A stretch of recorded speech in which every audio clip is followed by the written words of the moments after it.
Hey, what's up, guys? This is going to be my list of the top 20 dream matches that could happen in professional wrestling right now. So this could be a cool thing to do a video response to if anyone wants to do it. So here's the rules of it. Yeah, I mean, I've been trying to do this for about 3 years, so finally put together something that I think is actually a legit list. You can only use one wrestler once, and it has to be two wrestlers that have never faced each other before. It could be in any promotion all around the world. It could be two guys from the WWE, two guys from Noah, a Noah guy versus a WWE guy, whatever. So just as long as they've never faced each other before, they can make the list. So this is just my opinion. These would be the top 21 most interesting dream matches that could happen right now. So here we go. Number 21, I'm going to go William Regal versus Roderick Strong. Those are two guys that just barely... that pretty much missed the list, but I still think Regal versus Strong would make for a nice mix of styles. Number 20, I'm going to go with Finlay versus Yuji Nagata from New Japan. Finlay and Nagata are both very, very cerebral, both very smart. The no wasted motion, the stiffness, they're just... I've always considered Yuji Nagata like the Finlay from Japan. Whenever I saw him wrestle, I was like, wow, him and Finlay would make for an awesome combination. So there we go with that. That's number 20, Finlay versus Nagata. Number 19, I'm going to go with Takeshi Morishima from Noah, taking on Mark Henry from the WWE. As you guys know, Mark Henry's improved a lot. I think he's actually a pretty decent big man. I'm not as high on him as a lot of other people are, but I do respect him, and I do appreciate the great year that he had last year. Morishima is an awesome big man as well, so I think that's a pretty natural combination. I think Morishima and Henry could have an awesome big man match. Number 18, I'm going to go with Kenny Omega versus Masato Yoshino. Omega... I guess you could classify him as a New Japan / DDT guy from Japan, taking on Masato Yoshino from Dragon Gate. I mean, this would just be a lot of fun. I know both guys, especially Omega gets kind of criticized for his video game theatrics, but just imagine the counters and the speed and athleticism in this match. This would just be so much fun. So that's Omega versus Yoshino at number 18. Number 17, I'm going to go with Claudio Castagnoli versus Daisuke Sekimoto from, I guess, All Japan 01. I guess Big Japan. Maybe you could classify him as that. So Claudio versus Sekimoto. Sekimoto is a big Japanese dude, very, very bulky. Claudio did work well with Morishima before, so I really think him and Sekimoto have a lot in common, because they're both very, very, they're both bigger guys, they're both athletic, they both do the deadlift German suplex, so I always thought Claudio and Sekimoto would make for a nice combination, so that'll be on number 17. Number 16, I'm going to go with The Rock versus Eddie Kingston. I think this would just make for a nice combination, not so much because of the match, but more so because of the promos leading up to the match. The Rock is a, Hollywood, he's living the high life right now, and the total opposite of that is Eddie Kingston, who's very blue collar. He's still working 9 to 5, still busting his ass. So, he's, you could just imagine the heat in those promos, especially Kingston. I'm sure he would probably do a lot of shooting on The Rock from the heart. So there we go with that. At number 15, I'm going to go with Rob Van Dam versus Hiroshi Tanahashi from New Japan. RVD and Tanahashi, they both used the frog splash, so that's pretty much one of the reasons why I would love to put those two guys together. So maybe Eddie Guerrero versus Tanahashi would have been a much more a more natural pairing, but RVD in his prime versus Tanahashi, I think that would have been awesome. Number 14, I'm going to go with Triple H versus Christopher Daniels. Both guys are extremely smart, but at the same time they've both had some dull matches, some disappointing matches. But let's face it, both guys are both great on the mic, and they're masters of psychology, and Christopher Daniels sometimes he's really reminded me of Triple H, sometimes sometimes he really did, as far as his psychology goes, his timing. I think both guys would actually make for a nice combination, even though Christopher Daniels is a lot shorter than Triple H. All right, number 13, I'm going to go with Low-Ki versus Mike Quackenbush. I think this is interesting because Low-Ki's kind of been, I wouldn't say he's been terrible over the last year, but he hasn't been able to put on those long matches. Quackenbush has proven that he could have really, really great to amazing matches that haven't gone over 20 minutes. So And then, you know, both guys are more, I would say they're more technical now. They're kind of slowing down with the high spots and the fast-paced moves, and they're both more into telling a story now with their submission wrestling and their chain wrestling and their strikes.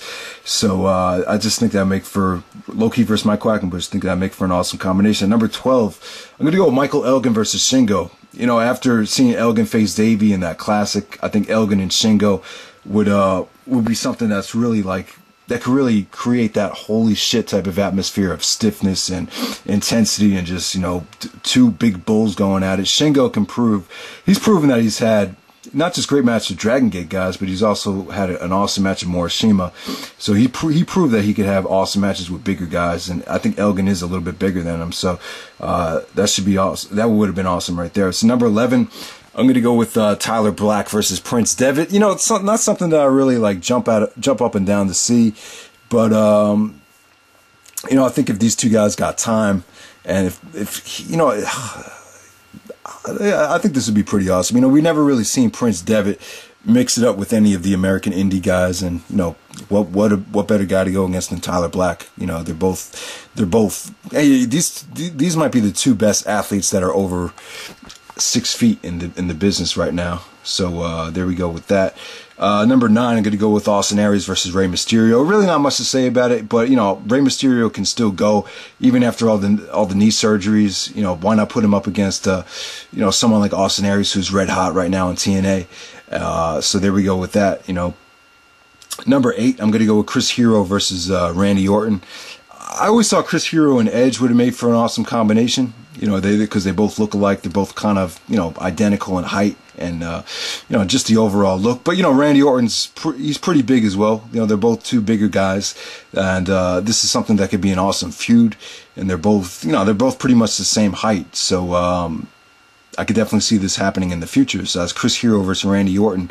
Dream match number 8. Number 7, I'm going to go with David Richards versus Akira Tozawa.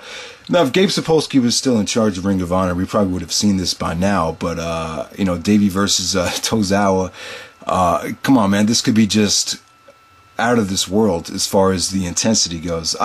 Even though Davey's gotten a lot of shit, I still think as far as intensity goes and as far as, you know, just bringing it in the ring hard as hell, and Tozawa, you know, could work a crowd like nobody. I just think this could just reach such an amazing level. So Davey versus Tozawa, the two little pit bulls going at it, that would have been awesome. Number 6, I'm going to go with AJ Styles versus El Generico.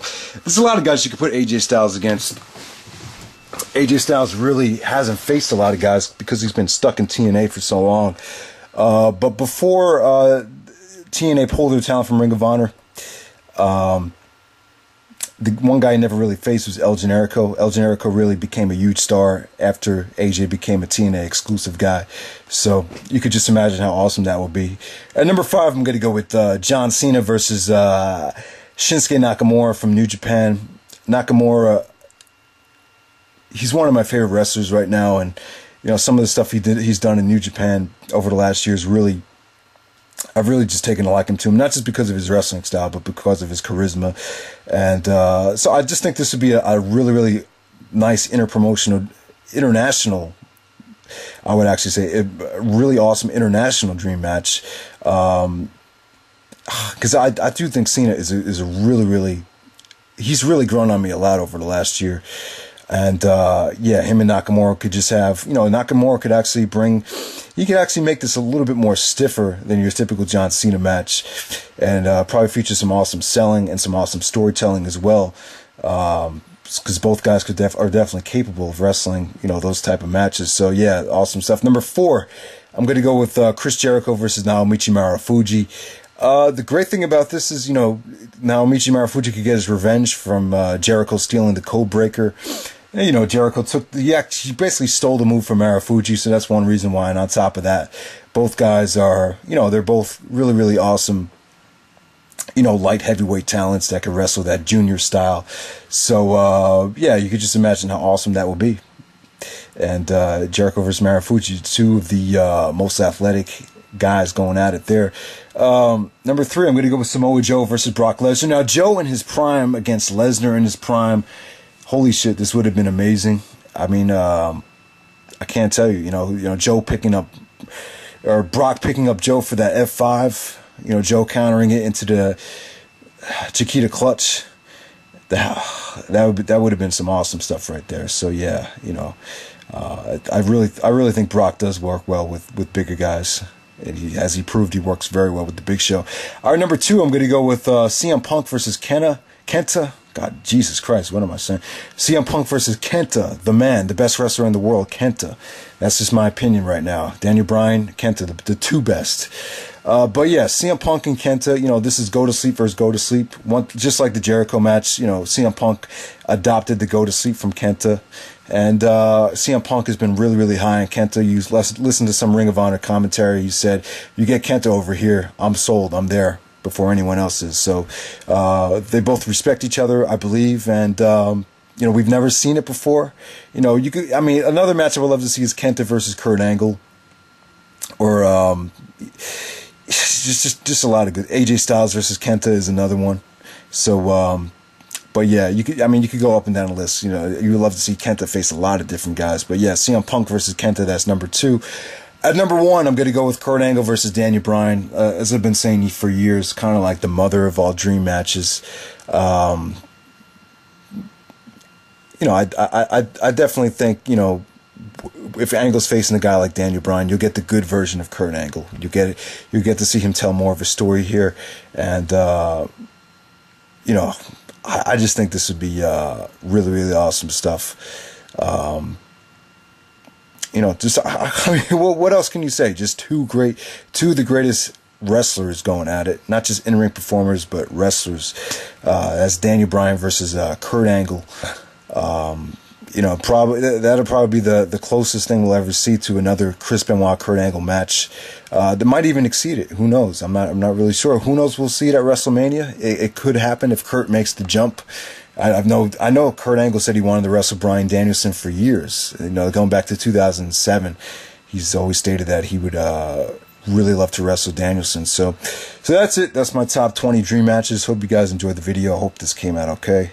You know, for some of these matches, there's just really not a lot to say. You know, it's just you pick out 2 wrestlers and just let them go at it. You know, there's really no reason to be over analytical for some of the matchups. So that's pretty much it. Hope you guys enjoyed the video, and take it easy.